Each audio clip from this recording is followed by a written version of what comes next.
오늘 말씀이 기쁨의 좋은 소식. 이 좋은 소식, 기쁜 소식을 한마디로 한자로 하면 뭘까요? 예, 그렇죠. 복음입니다. 예, 기쁜 소식, 굿 뉴스, 복음이에요. 그 세상의 어떤 기쁜, 즐거운, 복된 소식, 그 얘기가 아니라 예수님이 이 땅에 오셨다는 기쁜 소식이에요. 오셔서 우리 위에 죽으시고 온 인류를 구원하셨다고 하는 소식이 제일 기쁜 소식이에요. 복음이 뭐냐? 그러면 복된 소식, 기쁜 소식 그러는데 그 기쁜 소식이 어려운 게 아니에요. 이 땅에 예수님이 우리 위에 죽으시고 우리를 구원하셨다는 소식이에요. 그게 바로 정말 기쁜 소식입니다. 이 땅에 예수님이 오신 연대로 따지면은 2000년 전이라 그러죠. 2000년 전. 사실은 예수님 탄생의 기점으로 역사를 BC와 AD로 나누지요. 예수님이 딱 오시기 이전을 BC 몇 년, CC 몇 년 그러잖아요. Before Christ, 예수님 이전. 그 BC가 그 단어 줄인 단어잖아요. 그 다음에 영어로 AD 나네요. 아노 도미니 이렇게 해가지고 라틴어로 예수님 이후의 시대 이렇게 해서 AD를 그렇게 구분하고 있어요. 그러니까 지금부터 2021년이다 하면 2000여 년 전에 오신 예수님. 근데 이 땅에 메시아가 오실 것에 대한 예언의 말씀은 이미 구약 성경에 많이 기록되어 있습니다. 구체적으로 이렇게 예수님 오실 것에 대한 예언을 몇백 년 전도 아니에요.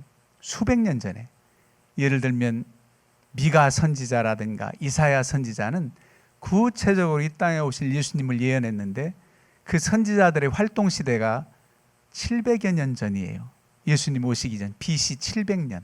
그 시대에 활동했던 선지자들이 예수님에 대한 이 땅에 오심을 말씀하고 있어요.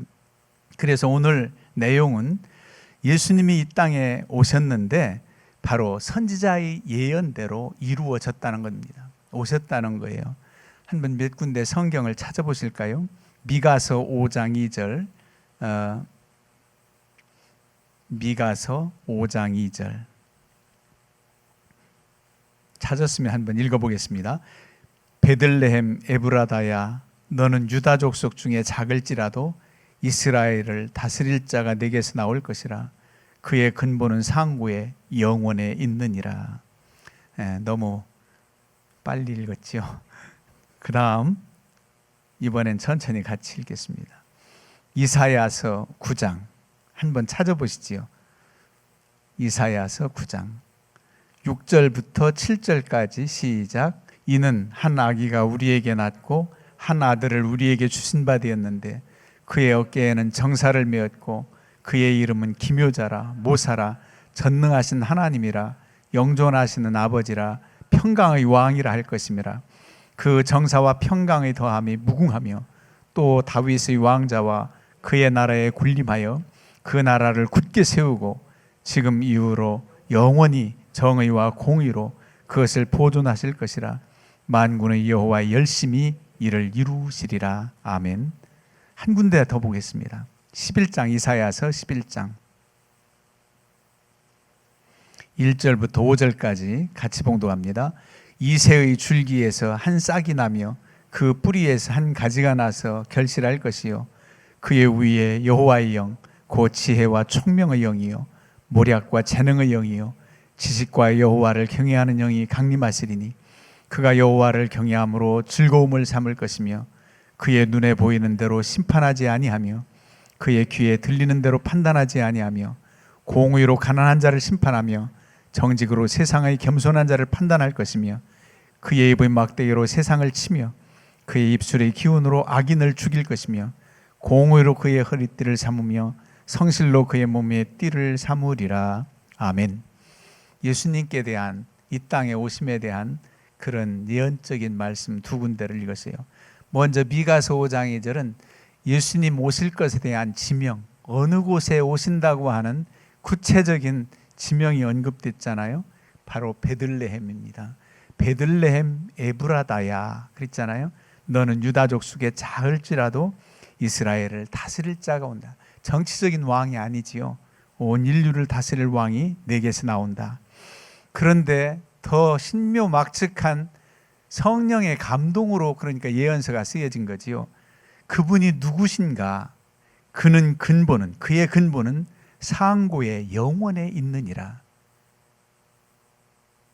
바로 미가 선지자가 베들레헴 땅에 오실 메시아가 오실 텐데 그 이후로 700여 년 전에 후에 오셨겠죠. 미가 선지자 때 예언을 따라서 그 메시아를 기다렸던 많은 사람들이 기다린 세월이 기다리고 후대가 또 기다리고 후대가 기다려서 한 700여 년 후에 이 땅에 오셨지만 그분이 700년 후에 지금으로부터는 2000년 전에 오신 예수님이 그때 탄생한 인간 예수가 아니라는 거예요. 그의 근본은 본체는 하나님이시지요. 영원의 상고에 있느니라. 태초로부터 계신 분이 이 땅에 오신다는 거예요. 그러니까 하나님이 이 땅에 오신다는 것, 누구를 모습으로, 인간의 모습으로, 그걸 성육신하지요. 성육신, 하나님께서 이 땅에 오신 성육신, 인간으로 오신 예수님. 그래서 예수님을 일컬어 참 하나님, 참 사랑 그럽니다. 인간의 몸을 입고 오셨기 때문에 고통, 슬픔 모든 것을 느끼시지만 그분은 하나님이시다. 죄가 없으신 분. 우린 그렇게 고백하고 믿습니다.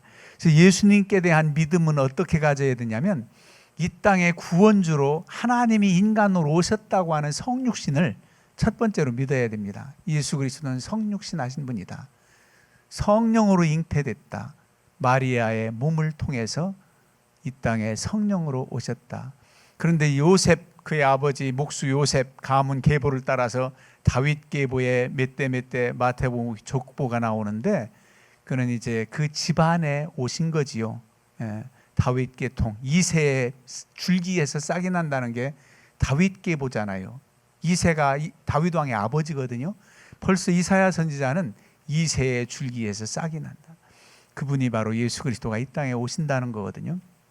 그러니까 예수님이 이 땅에 오신 바는 선지자의 예언대로부터는 그 당시로서는 700년 전, 지금으로부터 2000년 전이지만 하나님으로 인간의 모습으로 오셨다. 하나님이 인간의 모습으로 오셨다.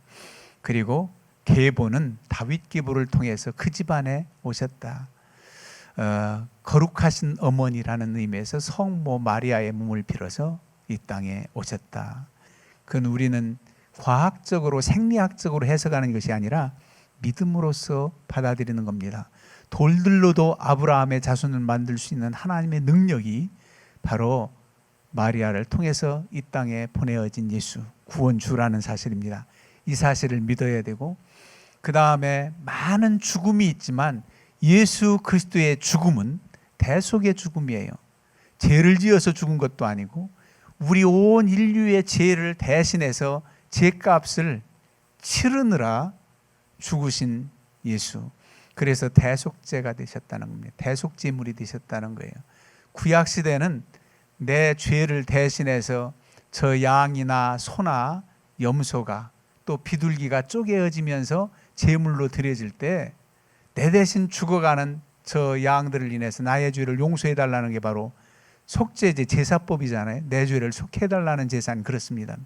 물론 화목제라든지 감사제도 제물로 드렸습니다마는 제물이 죽어져서 피를 흘려서 각이 떠질 때에 내가 마땅히 죽어야 되는데 이 제물이 대신 죽으니 하나님 용서해달라는 게 구약의 제사거든요. 그런데 이젠 번거로운 그런 제사가 아니라 예수님이 단번에 제물도 있어서 온 인류를 구원하는 대속 희생 제물이 되셨다. 그 사실을 우리가 믿어야 됩니다. 그래서 단순히 예수님은 그 당시에 정치범으로 몰려서 십자가의 형을 받고 죽으신 4대 성현 중에 한 분이야. 이러면 안 됩니다. 그건 보통 사람들이 이해하는 그런 인간 예수로 보는 거고 우리는 참 하나님 참 사람으로서 예수님은 나의 구원주, 온 인류를 대신해서 십자가에 달려 죽으신 주님. 그러면 또 내가 와닿질 않아요. 더 나아가서 온 인류를 위해서, 우리를 위해서 이런 복수 개념보다 그냥 내 죄를 위해서, 나의 죄를 위해서 죽으신 주님, 이렇게 우리 자신들은 고백해야 됩니다. 성탄절에 세례 받을 때 그런 얘기 있잖아요. 며느리가 시아버지를 전도해가지고 교회 나가셔서 1년여 다니고 예수님 믿기로 작정하고 문답할 때 목사님이, 우리 문답엔 그런 문답 안 하는데, 누구 죄 때문에 죽었느냐고 하면은 내 죄 때문에 죽으셨다고 그렇게 답변하면 됩니다. 아시지요? 그랬더니 목사님이 그 시아버지한테 누구 죄 때문에 돌아가셨지요? 했더니 누구 죄 때문에? 예, 며느리 죄 때문에 돌아가셨다는 얘기가 있어요. 내 죄 때문에 죽으셨다는 고백이 우리 스스로 해야 돼요. 나를 위해서 죽으신 주님. 그래서 십자가를 바라볼 때마다 나를 위해서 죽으신 주님을 고백할 때 정말 이제는 내가 산 것이 아니라 나의 모든 옛사람은, 겉사람의 소욕은 십자가에 못 박아 죽고 부활하신 주님과 함께 새롭게 산다는 고백이 나오게 됩니다. 두루뭉실 그냥 온 인류를 위해서 죽으신 주님, 이렇게만 알아서 온 인류 위해서 죽으셨지만 바로 내 죄 때문에, 그런 고백이 있어야 되지요. 그 사실을 믿어야 되지요.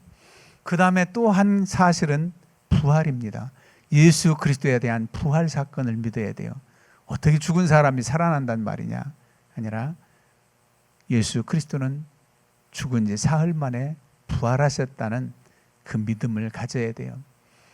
우리 주님께서 공생애 때 표적을 보여달라 할 때 요나의 표적을 보여준다. 요나의 표적밖에 보여줄 게 없다. 그러면 그게 상징적인 뜻이거든요.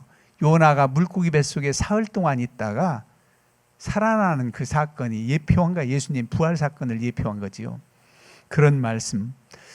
그래서 부활에 대한 확실한 믿음을 갖는 것은 우리도 영생의 부활을 믿는 믿음을 갖게 됩니다.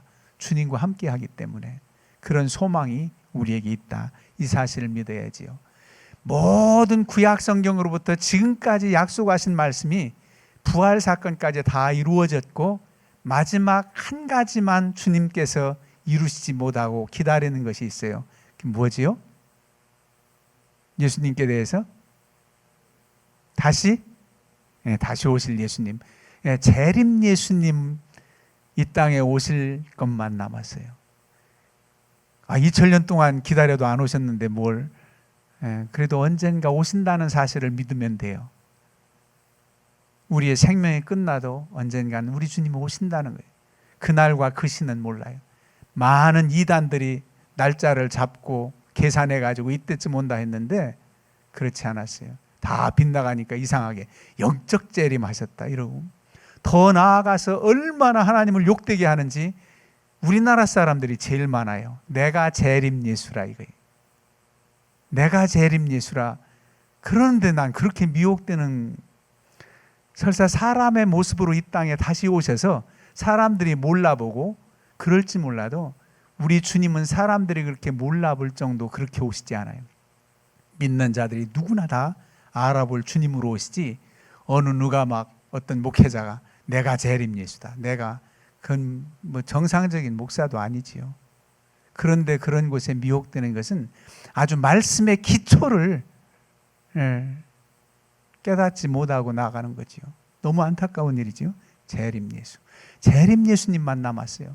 그래서 구약 시대로부터 지금까지 믿음의 구약 시대는 예수님 오실 초림 예수님을 기다렸고, 예수님 부활 승천 이후로는 온 신약 시대의 사람, 지금 시대까지도 오실 예수님을 기다리는 거예요. 다시 오실 예수님을 기다리는 거예요. 여러분, 그런데 기독교인이 아닌 예수 그리스도를 믿지 않는 지금 이스라엘 사람, 유대인들은 어떤 예수님을 기다리시는지 아세요? 초림 예수님을 기다려요. 아직도 메시아가 오지 않았다는 거예요. 그래서 서쪽 벽에서 계속 기도하면서 메시아여 어서 오시옵소서 그러는 게 바로 유대교인들이에요. 유태교인들. 대부분 이스라엘 사람들 유대교인들이에요. 그런데 놀랍게도 유대인들 가운데 기독교 신자들이 점점 더 늘어나는 거예요. 예수님 믿는 사람이 생겨져요. 그래서 누군가는 그래요. 복음이 땅끝까지 전도될 때 이 땅에 오실 것이다 그러는데 땅끝이 어디냐? 이슬람권이다 뭐다 다 그러는데 오히려 출발했던 이스라엘 땅서부터 유럽으로 다 온 세계를 다 복음화되고 복음으로 받아들이고 예수 그리스도를 주라 고백하는 땅끝을 이스라엘 사람들로 보기도 해요.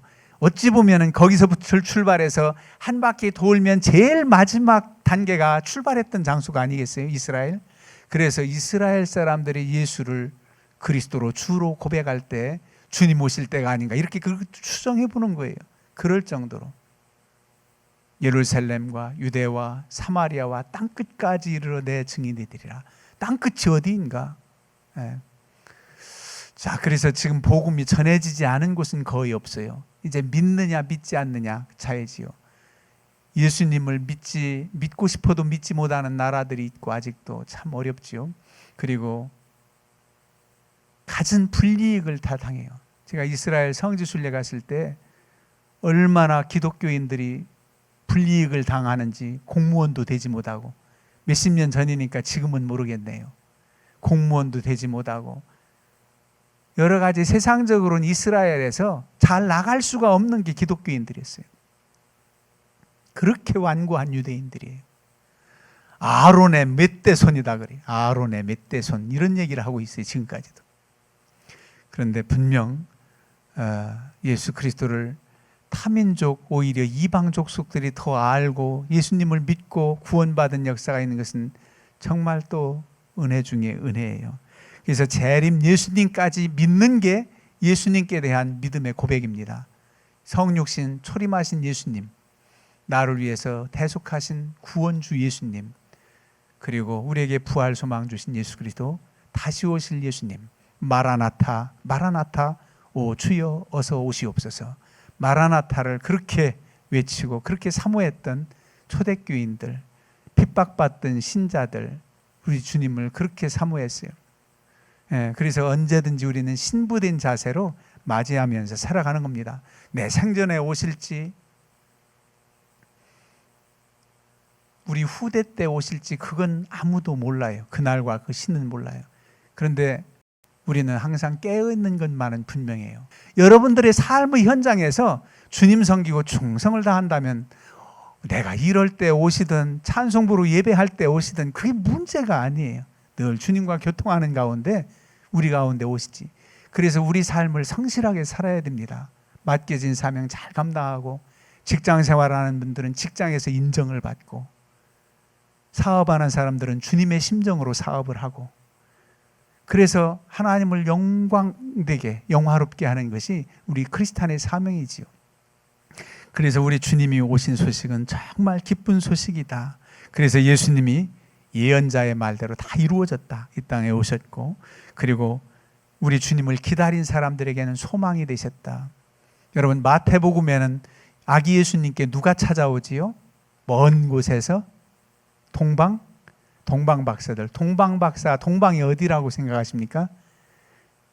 예, 이란. 지금도 이란에 동방박사 기념교회가 있어요. 동방박사 무덤교회.